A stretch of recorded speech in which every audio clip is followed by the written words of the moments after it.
Hello, everybody. Thanks for being on this class today.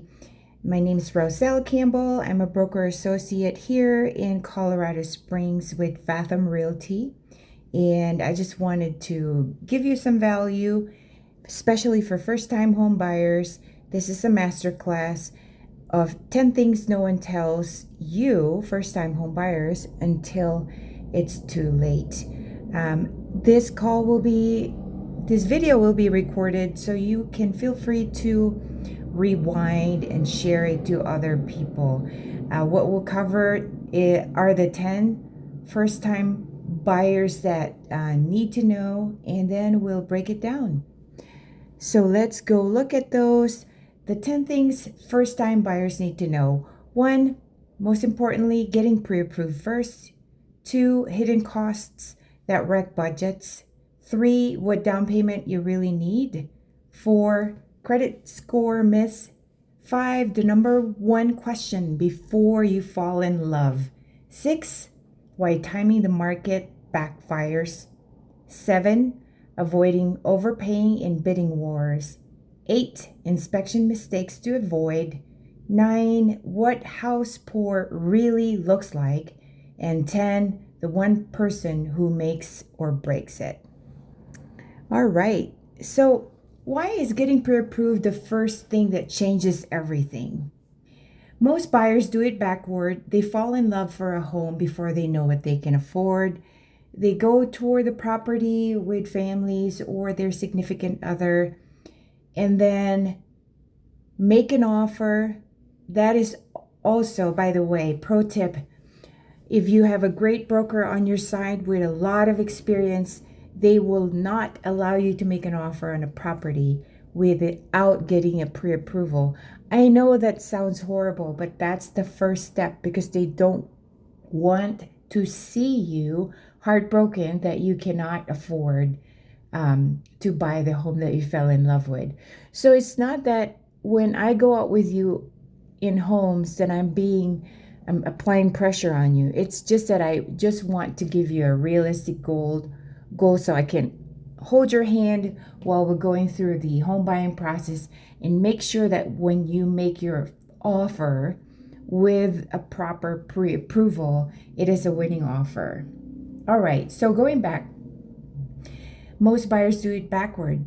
They fall in love for a home before they know what they can afford. So go get that. I have lender partners who can help you with it. Pre-approval also shows your real budget. It's not just a guess. You don't want to be guessing with a budget because this is a very big decision, a very big investment. It also strengthens your offer the moment you're ready to compete. It surfaces credit or income issues that needs to be fixed early enough. And to be honest, sometimes we don't know what's there. Personally, I went through some credit problems, and it was almost always for everybody embarrassing to open up about it. But guess what? I got over it, and now I have 2 houses. One I rent and one I live in. So if other people are making you feel funny or embarrassed about financial problems, you couldn't keep up with your payments, or you had a Chapter 7 or 13 bankruptcy, just get them out of your sphere. Connect with me, and I'll connect you to the right people who can help you along with that. Okay, so number 1 out of 10, why getting pre-approved first changes everything. We need that pre-approval so you can make a strong offer with my help. Number 2, the hidden costs that can wreck your budget. Closing costs typically run 2 to 5% of the purchase price on top of your down payment. So that's a different money basket. So for numbers' sake, because I'm bad in numbers, let's say you're buying a house for $100,000, which, by the way, is not existent in Colorado Springs unless you're going to a condo. It can be done. So for example, you have a $100,000 purchase. So 2% of that is $2,000. So closing costs runs typically between $2,000 to $5,000 on a $100,000 purchase. On a $400,000 purchase, you can imagine you multiply that by 4. The next one is property taxes and homeowners insurance. They add to your monthly payment. That is different from your principal and interest. HOA dues. If you are buying into a community that assesses HOA dues, that also adds to your bottom line. The other thing is build in a repair cushion. Your inspection will not catch everything. So you want to make sure you have a little bit of cushion there just in case something happens when you move in. So budget for the total monthly cost of ownership, not just the loan payment. All right, moving on to 3. How much do you actually need for a down payment? A lot of people think 20% down payment is required. It is not required. That's one of the most common myths. The FHA loan can open the door with as little as 3.5% down. And conventional loan programs exist with 3 to 5% down payment for qualified buyers.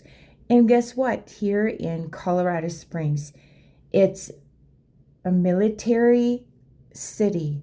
We have 5 military bases, and VA loans does not require any down payment. So 0 down payment for VA loans. But remember, in point number 2, I was telling you that there is a closing cost. So that is completely different from a down payment. Grab a pen and paper and write it down so that you can remember this terms. So it sticks with repetition. And a smaller down payment usually means mortgage insurance. It's worth understanding before you commit because there are loan programs that require mortgage insurance, and there are loan programs that does not require mortgage insurance. So ask which low down payment programs you actually qualify for. All right, we're moving on to number 4. Credit score myths that are costing buyers thousands. Closing a credit card right before applying can lower your score, not raise it. Paying everything to 0 right before closing can also backfire. A good score doesn't guarantee the best available rate, and small rate differences compound into real money over a 30-year loan. So you need more than just a credit score. Of course, if you pay your balances on time, that increases your credit score. What I hear most often is borrowers or first-time home buyers or home buyers in general who want to buy homes but have late payments on their balances. 30-day payments are easy, I believe, easier to get off of your credit that will potentially allow you to secure a loan.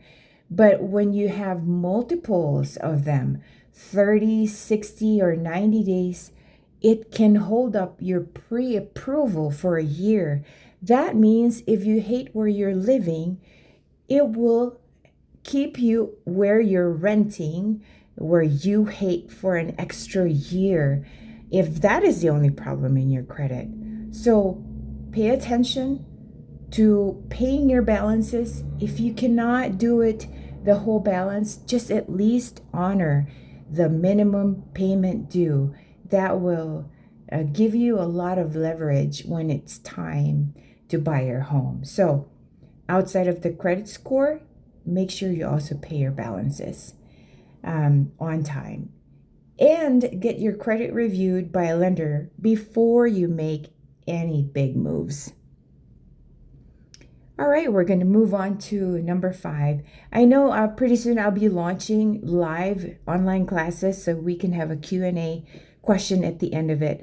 But for right now, at least you have the slides to go back to, and you can rewind it or send it to someone that you want to hear it as well. Okay, we're going on to number 5. The number one question to ask before falling in love with a house. Hey, Roselle, and your lender partner, for example, Logan. Hey, Logan and Roselle, what will this actually cost me every month all in? Very important. If you want to stay within a certain budget, you need to crunch the numbers on the house that you're looking at with me, and I'll help you with that. Even though I'm a loan officer, I have a way of estimating it and then running it back for clear, concise, very close number with the loan officer. So what will this actually cost you every month all in? That means the principal, the interest, the taxes, the insurance, and HOA together. It's easy to fall for a listing price and forget the full monthly picture.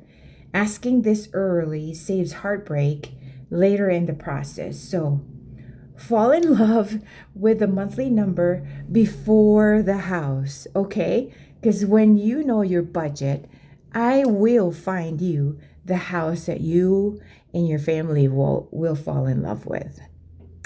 All right, we'll move on to number 6. Why timing the market is usually a mistake. No one, including the experts, can consistently call the bottom. And waiting for the perfect moment often means missing good opportunities. Like I hear a lot of buyers that say, hey, I want the interest rate to be 2.99 or 1.99 or whatever it is that they want. But that's COVID interest rates. And we don't want to be there because you know what that means? We have a pandemic that's worldwide, and that is devastating not just to our economic market here, our economy here in Colorado Springs. Lower interest rates is devastating to us as a country. So waiting for the perfect moment often means missing good opportunities. And you need to focus instead on your own readiness and your timeline. Ask yourself, does this home fit my life for the next 5 to 7 years? That's a question that you need to ask before getting on the train on buying your first home or your second home or making your biggest move, which is a real estate purchase, a real property purchase. It's big. So time in the home matters more than timing the market, because in real estate, for you to acquire and have equity in your home, you need to wait it out. It's not a get rich quick scheme. Getting equity in your property takes time, and that is meaning to say that you're going to live there around 5 to 7 years. That's what statistics say. Homeowners stay in their homes before they make their next move. We will talk about fixer, uppers, and flippers on the next class. But for today, we're talking about first-time home buyers, okay? Moving on to number 7, how to avoid overpaying in a competitive market. Lean on me. I have ability and it's my job. Every day I do this. I look for comparable sales, not just the listing price. So I make sure before you give me a number that I have looked at that information and have given it to you so you can decide what price you want to offer. Bear in mind, I also will advise you as a client whether offering way below market price will be hurtful to you and not helpful. Because on another class, we'll talk about appraisers. But if you're buying a home through a bank, the appraiser is another person on your side that will make sure outside of me that you're not going to be overpaying for this property, because the appraiser will make sure that you are not overpaying, on top of me telling you, let's not overpay for this property because here are the most comparable sales in this neighborhood in the last 30 days. So decide your walkaway number before you write the offer. Compete hard on price and terms, but don't waive protections that protect you. That's where I also come in to make sure that you preserve those protections for yourself. A strong offer isn't always the highest one. Remember that. So know your number before the bidding starts, not during it. All right. Let's see. We're going to go to 8. We're almost done. Very important. The inspection mistakes that leave buyers stuck. Skipping the inspection entirely to compete is a high risk shortcut. I saw a lot of that during COVID. Oh my gosh. Buying property sight unseen and being so generous to fill in the appraisal gap. I've seen as much as $50,000 on appraisal gaps and heard so many horror stories that after they move in, they had so much more to repair. I will never advise you to buy a house sight unseen unless with a great exception of a new home build, because there's so many steps to protect you in a new home build that you can actually buy sight unseen if you're familiar with my city, Colorado Springs. That will also be another class. So treating it as a formality, home inspections, instead of reading the full report, you will have at least 50 to 80 pages of a home inspections after you hire an inspector. So go through it with a fine-tooth comb. Pay attention to the red ones. That means it pertains to health, safety, and hazard items. If you share your home inspection to me when we're in that process, I will point those things out to you and I will help you structure a list of inspection objections that we can give to the home seller that they can potentially meet. And we will make it very reasonable if it is an inspection item that needs to be fixed, because the loan will not approve your loan to buy the house. The bank will not approve your loan to buy the house. Then that's where I step in to make sense of it and convey that to the seller so they don't think that you're just being picky as a home buyer. Those are details, finer details. Again, we can go through that in detail in another class, but don't treat an inspection as if it was a formality. Hey, you pay at least $500 for an inspection.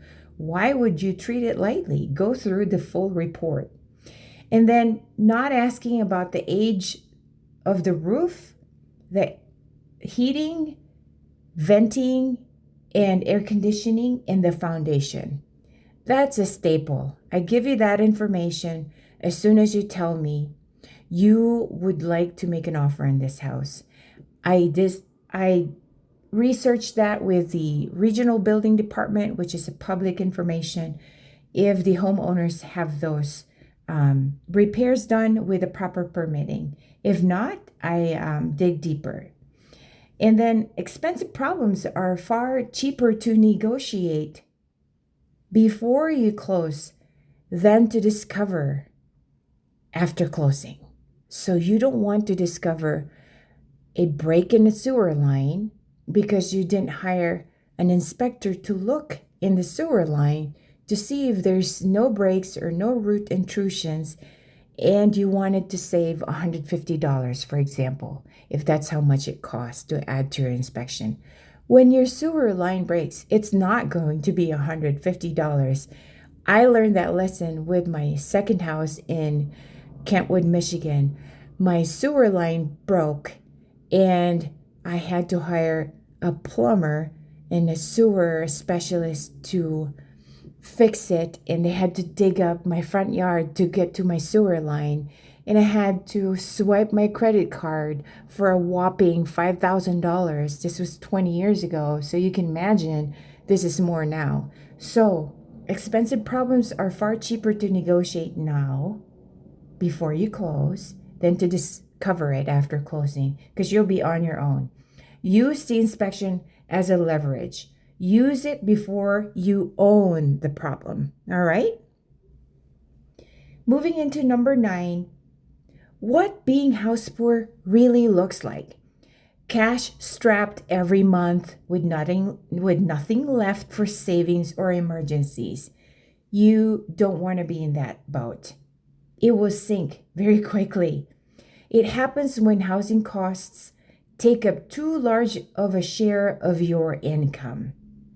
A lender approving you for a number doesn't mean it's comfortable to live with, because you will get pre-approved at your highest ability. Let's say for me, I have not checked recently, maybe I'll get pre-approved for $700,000, but that doesn't mean at the current rate of 6.2 that I want to pay a mortgage payment of $700,000. That's easily $6,000 monthly, if I'm just doing the math correct in my brain.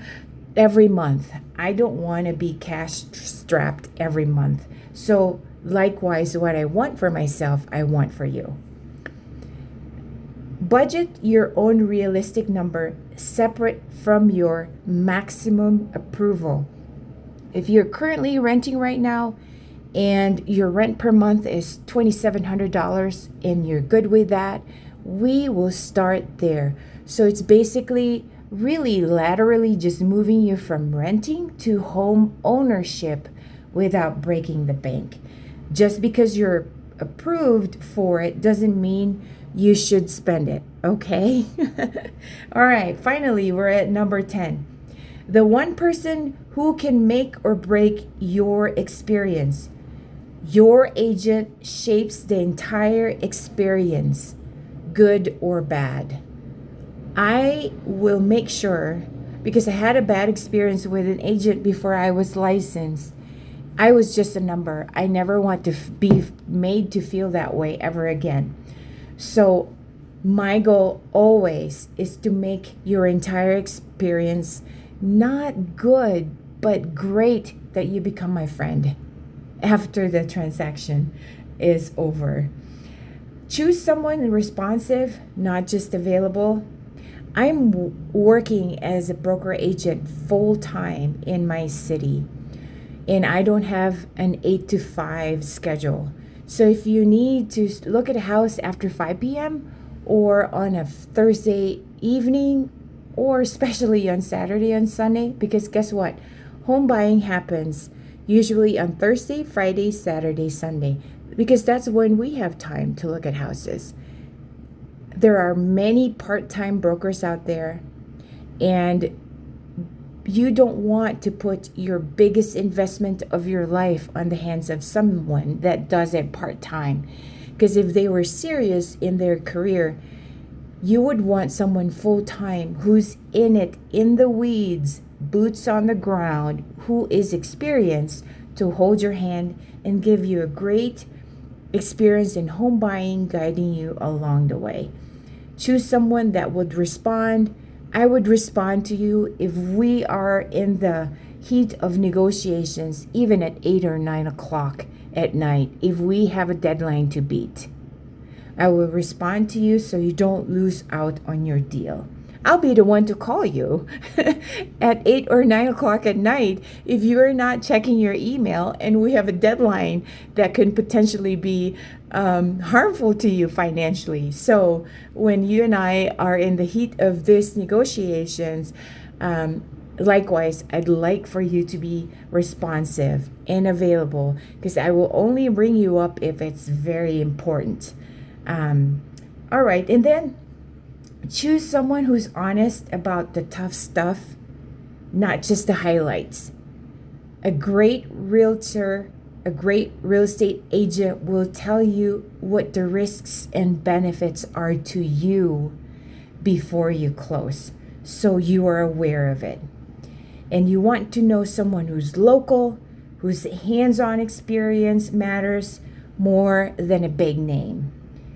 All right, so choose an agent who tells you the truth, not just what you want to hear. And guess what? Roselle is that. I'm sorry. I don't have any filters. I try to make it funny so that when I give you a news that may sound like it's personal or it may make you feel uncomfortable, I will still tell you.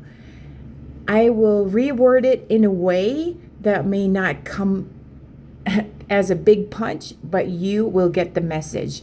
Until you get the message, I will keep repeating it to you. But anyway, I don't want to scare you guys. Home buying is a big step. It's why we live in America. Everybody wants to live the American dream. And living in America allows us to do that. And I want you to feel free that you can be brave in taking the first step in your home buying process. Well, thanks again. I know this has been going on for over a half an hour. I'll put this on my channel so you can watch it. And in the meantime, thank you, and I hope you have a great day. See you guys next time. Bye-bye.